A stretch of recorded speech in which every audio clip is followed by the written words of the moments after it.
Oftentimes, we encounter those who, because of difficulty, and that's been especially true during these last weeks, of those who, because of the struggles that they're experiencing, basically ask the question, where is the Good Shepherd in all of this? Where is Jesus in all of this? And why is he allowing this to happen? Why am I experiencing these difficulties? I'm out of work, I'm locked up in my home, I'm sick, I'm suffering. Where is he? And what we always have to remember is that, and as I said before, Jesus always finds himself, places himself in the midst of the suffering. If we think about a shepherd and the sheep, oftentimes in order to find green pastures, the shepherd has to lead the sheep through the desert waste, through the rocky ground, through that area that has no resources, only to finally arrive at the verdant pastures. And I think the same can be said for the situation in which we are in today, that we are obviously going through a time of struggle and difficulty, of massive upheaval in terms of the way we live, massive upheaval, and some would even say destruction of our economy, and certainly the fear that comes with dealing with a pandemic. And yet, we can still say that the Lord is the Good Shepherd. And I think the gospel holds for us the key of responding to the question that each one of us should ask with those who are listening to Peter in the first reading. What are we to do? What is our response to be? And so, first and foremost, let's consider the situation of the sheep. Now, sheep are not the brightest animals in the world, and yet there is something about them that can teach us something. You see, it wasn't uncommon for shepherds, in order to protect the sheep, to bring multiple flocks together. So several shepherds would get together, they would put all of their sheep together in one enclosed area, and then they were protected from the wolves and the other things that might come. And the interesting thing about sheep, and I've seen this a few times in my life when I've actually been close to sheep, is that they recognize their master's voice. They'll ignore every other voice and in fact run away from a voice they don't recognize. But when they recognize the voice, they run to the voice. They run to the shepherd. And I think that is something that we can learn from. Because even though we know who the Good Shepherd is, all too often we are eager to listen to other voices. We are eager at times to listen to the voices of this world, the voice of division, the voice of corruption, the voice of sinfulness and disobedience. And we see that on all kinds of levels in our society. We see it in the attacks on life. We see it in the attacks on the family. We see it on the attacks on religious liberty. And again, this gospel and this weekend's readings, they're an opportunity for us to reflect on which voice am I listening to? Which voice am I striving to take heed of? And one of the things that this time of sheltering in place affords us is time. The opportunity to be quiet, the opportunity to reflect, the opportunity to learn once again how to hear the Master's voice. And so that question again, are we smarter than the sheep?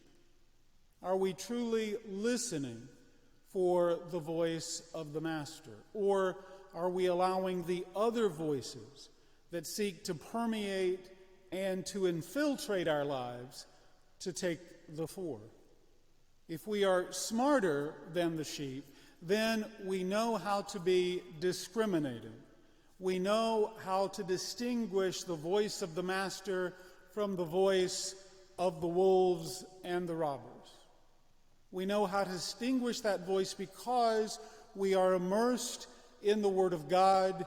We are immersed in His teachings as given to us through our Mother, the Church, and we understand that part of our responsibility in this life is to be more wary, to be a bit suspect, to be inquiring, to not be afraid to ask questions of the world, and really not to be afraid to ask questions in order to grow in our knowledge and our understanding of the faith. I knew over the years, from time to time, folks have said that, quote unquote, in the past, always used in a pejorative way, that Catholics were called to pray, to pay, and to obey. And obviously, there is some truth in that. At the same time, though, we are called as people of faith to also be discriminating, to not be afraid to ask questions.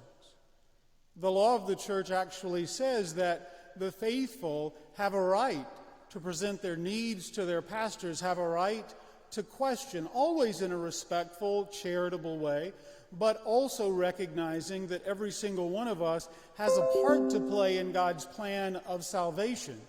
And that we as a people, because of our human dignity, because we are made in the image and the likeness of God, we also have the right to make our voices heard, especially in this country, in this time, and in this place. So how do the sheep find salvation? Well, obviously, they know the master's voice, and so they accept what it is that the master asks of them. And Jesus says multiple times in the scriptures that the way we listen to him, the way we follow him, the way we attain that which he offers is by keeping his commandments, by seeking to put into practice every day that which he has given us as the way, the truth, and the life. And he's given access to that truth through the saving sacraments of the church. And while at times, because of the present crisis, we may be restricted in the way that those can be celebrated, they are still the only sure means of salvation, the only sure means through which we can experience the abundance that Jesus talks about in the gospel. I came to give life in abundance.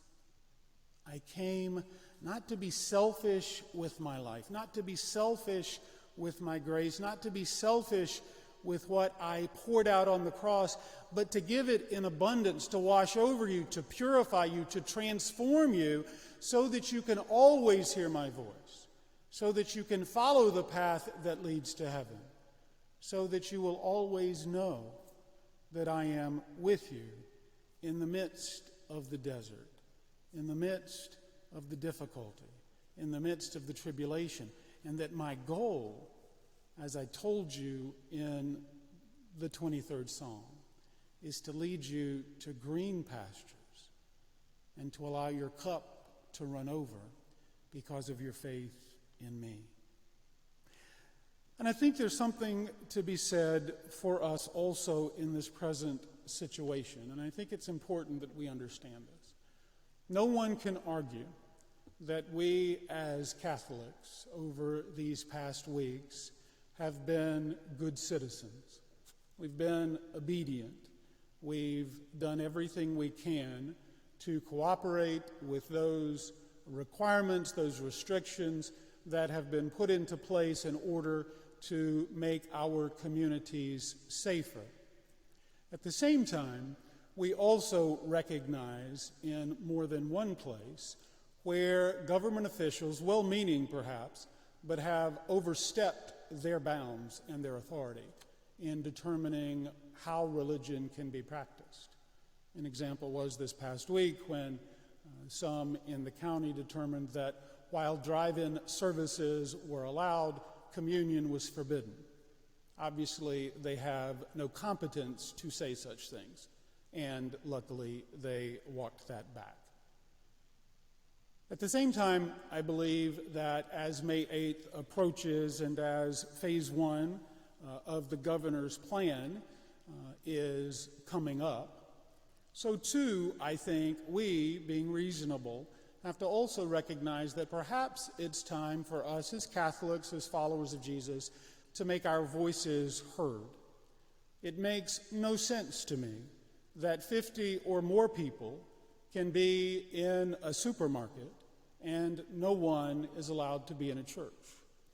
It makes no sense to me that a liquor store is considered more of an essential business than the celebration of the saving sacraments of the church. It's time to make our voices heard. We are not dumb sheep. We know how to put things into practice in order to be safe, in order to alleviate as much as possible those dangers that may still be present because of this virus. But we need to raise our voices and to let those voices be heard so that our elected officials know that the church is essential. The sacraments are essential. There are things that we can do, especially in a space like this one, to distance and to put in place those things that will help us be safe. The time for having our churches closed should be at an end, and we need to make sure that our elected officials understand that for the sake of our souls, for the sake of that which is entrusted to us, that of following the Master, listening to his voice, and following the path that leads to heaven. In the name of the Father, and of the Son, and of the Holy Spirit.